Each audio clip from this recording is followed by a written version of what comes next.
Hello friends, welcome to கவிதாசமையலறை. இன்றைக்கி நம்ம பார்க்க போகிறது ஒரு அருமையான கேக் ரெசிபி. அவன் இல்லாமல் முட்டை சேர்க்காமல் செய்யக்கூடிய பேசிக் ஸ்பாஞ்ச் கேக் எப்படி செய்கிறதுன்னு பார்க்கலாங்க. ரொம்ப ஒரு ஈஸி சிம்பிள் ரெசிபி இது. நம்ம ஒரு அரை மணி நேரத்துக்குள்ளே பண்ணிடலாம். அதுவும் அவன் இல்லாதவங்களும் ட்ரை பண்ணி பார்க்கலாம். இந்த ரெசிப்பியை பர்ஃபெக்டாக சாஃப்டான கேக்கை நம்மளால் செய்ய முடியும். வீட்டில் இருக்கிற பொருட்களை வச்சு அழகாக நம்ம கேக் பண்ணிடலாங்க. ரொம்ப ஒரு சிம்பிளான ரெசிபி தான். கண்டிப்பாக ட்ரை பண்ணி பாருங்கள்.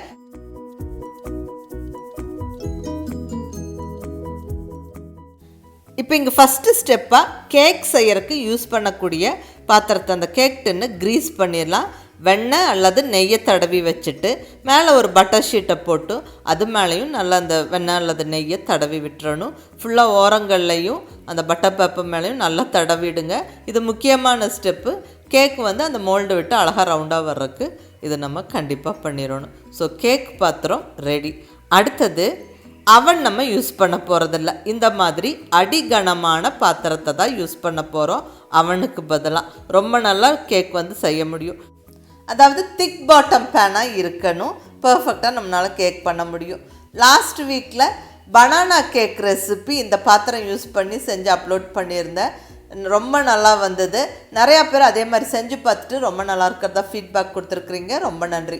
ஒரு சில பேர் ஒரு சில டவுட்ஸ் கேட்டிருந்தீங்க. அதுவும் இப்போ கிளியர் பண்ணிடலாம்.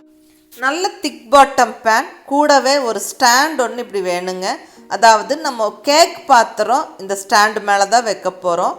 சைடுகள்லையோ கீழேயோ கேக் பாத்திரம் முட்டாத அளவுக்கு கொஞ்சம் உயரமான ஸ்டாண்டு கண்டிப்பாக வச்சுக்கணும். மணல் அல்லது சால்ட்டு போட வேண்டாமா அப்படின்னு கேட்டிருந்தீங்க. இங்கே நல்ல ஒரு திக் பாட்டம் பேன் நல்ல ஒரு அடிகனமான பாத்திரமாக இருக்கிறதால நான் அந்த சால்ட் லேயர் போட்டாலும் தப்பில்லை, நல்லது தான். நான் இங்கே நல்ல அந்த திக் பாட்டம் பேனுங்காட்டிக்கு வெறும் ஸ்டாண்டு மட்டும் வச்சு தான் நான் கேக்கு பேக் பண்ண போகிறேன். இப்போ இந்த பாத்திரத்தை நம்ம ஒரு 10 நிமிஷம் ப்ரீ ஹீட் பண்ணிடலாம். மீடியம் ஃப்ளேமில் ஸ்டவ்வை வச்சுக்கிட்டு இப்போ 10 நிமிஷம் இந்த பாத்திரம் ப்ரீ ஹீட் ஆகிற இந்த சமயத்துக்குள்ளே நம்ம கேக்குக்கான மாவு கேக் பேட்டரை ரெடி பண்ணிடலாங்க. இங்கே ஒரு மிக்சிங் பவுல் வச்சுருக்கேன். இங்கே ஒரு அரை கப் அளவுக்கு சர்க்கரை சேர்த்துக்கிறேன். இந்த கப் மெஷர்மெண்ட் பார்த்திங்கன்னா ஒரே சைஸ் உள்ள கப்லேயே எல்லா பொருட்களும் அளந்துக்கங்க. அப்போ தான் அளவு சரியாக இருக்கும். இப்போ அரை கப்பு சுகர் சேர்த்துக்கிறேன். அரை கப்புலேருந்து 3/4 கப் அளவுக்கு வரைக்கும் சேர்த்துக்கலாம், உங்களுடைய டேஸ்ட்டுக்கு தகுந்த மாதிரி. அடுத்தது 1/4 கப் அளவுக்கு ஆயில் சேர்த்துக்கிறேன். இங்கே நான் சன்ஃப்ளவர் ஆயில் சேர்த்துக்கிறேன். அதாவது வாசனை இல்லாத எண்ணெய் வகைகள் சேர்த்துக்கலாம். தேங்காய், கடலெண்ணெய், நல்லெண்ணெய் எல்லாம் ஒத்து வராது. அதில் வாசனை வரும். ஸோ அது கேக்குக்கு ஒத்து வராது. பட்டர் சேர்த்துக்கலாம், அது ரொம்ப நல்லா இருக்கும் அந்த வாசனை.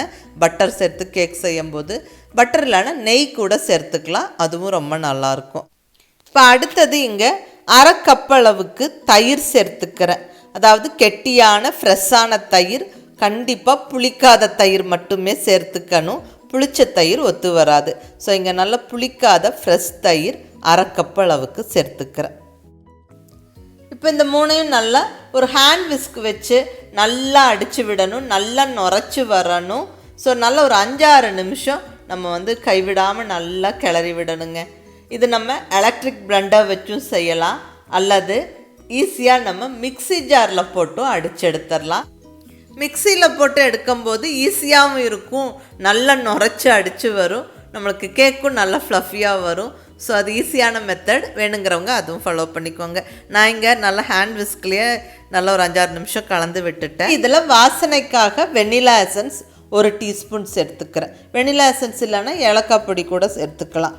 கூடவே 2 டேபிள் ஸ்பூன் அளவுக்கு பால் சேர்த்தாச்சு. இதெல்லாம் நல்லா கலந்து விட்டுறலாம். ஸோ வெட் இன்க்ரீடியன்ட்ஸ் எல்லாம் கலந்து ரெடியாக இருக்குது. அடுத்தது நம்ம மாவு சேர்த்துடலாம். இங்கே சல்லடை வச்சாச்சு. நம்ம மாவை எப்பயும் சல்லிச்சு தான் சேர்க்கணும். இப்போ சல்லடையில் ஒரு ஃபுல் கப் அளவுக்கு மைதா சேர்த்துக்கிறேன். கூடவே 1 டீஸ்பூன் அளவுக்கு பேக்கிங் பவுடர், அரை டீஸ்பூன் அளவுக்கு பேக்கிங் சோடா, கொஞ்சமாக ஒரு பிஞ்ச் அளவுக்கு சால்ட். மாவு கண்டிப்பாக சல்லிச்சு சேர்த்துக்கணும். எந்த விதமான கட்டியும் இருக்கக்கூடாது. அப்போ தான் கேக் நல்லா ஸ்மூத்தாக இருக்கும். இப்போ மாவு சேர்த்ததுக்கப்புறம் நல்லா கலந்து விட்டுறலாங்க. இப்படி கரண்டி வச்சு கலக்கலாம், இல்லை அந்த ஹேண்ட் விஸ்க் வச்சேவும் கலந்து விடலாம். பட் ஒரே சைடாக கலந்து விடணும். மாவு கலக்க கலக்க நம்மளுக்கு பதம் தெரியும். சப்போஸ் கெட்டியாக தெரிஞ்சால் 1 டேபிள் ஸ்பூன்லேருந்து 2 டேபிள் ஸ்பூன் அளவு வரைக்கும் நம்ம பால் சேர்த்துக்கலாம். எந்த விதமான கட்டி இல்லாமல் நல்லா ஸ்மூத்தாக மாவை ரெடி பண்ணிக்கணும். இப்போ இங்கே 1 டேபிள் ஸ்பூன் அளவுக்கு பால் சேர்த்துக்கிறேன். பாருங்கள், மாவு இந்த மாதிரி நல்லா ஸ்மூத்தாக இருக்கணும். அவ்வளோதாங்க, நல்ல மாவு, கேக்குக்கான மாவு ரெடி ஆயிடுச்சு. இப்போ இதில் டுட்டி ஃப்ரூட்டி சேர்த்துக்கிறேன். இது ஆப்ஷனல், நீங்கள் இருந்தால் சேர்த்துக்கலாம். இதுக்கு பதிலாக நட்ஸ் சேர்த்துக்கலாம், பாதாம், முந்திரி, திராட்சை இதெல்லாம் சேர்த்துக்கலாம். ஸோ உங்களுக்கு எந்த மாதிரி விருப்பமோ அதெல்லாம் சேர்த்துக்கலாம். இல்லை ப்ளெயினாகவும் கேக் செய்யலாம். இப்போ நம்ம எடுத்து வச்சுருந்த டூட்டி ஃப்ரூட்டியோட 1 டேபிள் ஸ்பூன் அளவுக்கு மைதா சேர்த்து நல்லா கலந்து விட்டுட்டு நம்ம ரெடி பண்ணி வச்சுருக்கிற கேக் மாவில், அந்த கேக் பேட்டரில் இந்த டூட்டி ஃப்ரூட்டியும் போட்டு நல்லா ஈவனாக கலந்து விட்டுறலாங்க. இப்போ ஆல்ரெடி நல்லா வெண்ணெயெல்லாம் தடவி ரெடியாக வச்சுருக்கிற பாத்திரத்தில் நம்ம ரெடி பண்ணி வச்சுருக்கிற மாவை ஊற்றி விட்டுறலாங்க. நல்லா ஊற்றி விட்டு இப்படி நல்லா ஃப்ளாட் ஆக்கிக்கணும். நல்லா இப்படி தட்டி விட்டுட்டா கரெக்டாக அது ஈவனாக ஃப்ளாட் ஆகி நின்றுடும். இப்போ மேலால் மறுபடியும் கொஞ்சம் டூட்டி ஃப்ரூட்டி போட்டு அலங்கரித்து நம்ம கேக்கை பேக் பண்ணி எடுத்துடலாங்க. இங்கே நம்ம அவன் இல்லாமல் ஜஸ்ட் ஒரு பாத்திரம் வச்சு நம்ம பேக் பண்ணி எடுக்க போகிறோம். இப்போ அந்த பாத்திரத்தை நல்லா ஒரு 10 நிமிஷம் ப்ரீஹீட் பண்ணி நல்லா சூடாக்கி ரெடி பண்ணி வச்சுருக்குறோம். இப்போ இந்த கேக் மாவு ஊற்றின பாத்திரத்தை அப்படியே அழகாக ஒரு இடுக்கி வச்சு எடுத்து கொண்டு போய் அந்த ஸ்டாண்ட் மேலே வச்சு விட்டுறலாம். அப்புறம் மறுபடியும் நல்லா தட்டு போட்டு க்ளோஸ் பண்ணி ஒரு 20 நிமிஷத்துக்கு அப்புறம் நம்ம செக் பண்ணணும். 25 நிமிஷத்தில் கேக் வந்து பர்ஃபெக்டாக ரெடி ஆயிரும். பாருங்கள், 25 நிமிஷம் கழித்து ஓப்பன் பண்ணி நான் ஒரு குச்சி வச்சு குத்தி பார்க்குறேன். மாவெல்லாம் எதுவும் ஒட்டாமல் கிளியராக வருது. அவ்வளோதான், நம்மளுக்கு கேக் வந்துருச்சு. அவ்வளோதாங்க, நல்ல ஒரு அருமையான எக்லெஸ் ஸ்பாஞ்ச் கேக், அதுவும் அவன் இல்லாமையே அழகாக செஞ்செடுத்தாச்சு. ரொம்ப நல்லா வந்திருக்கு.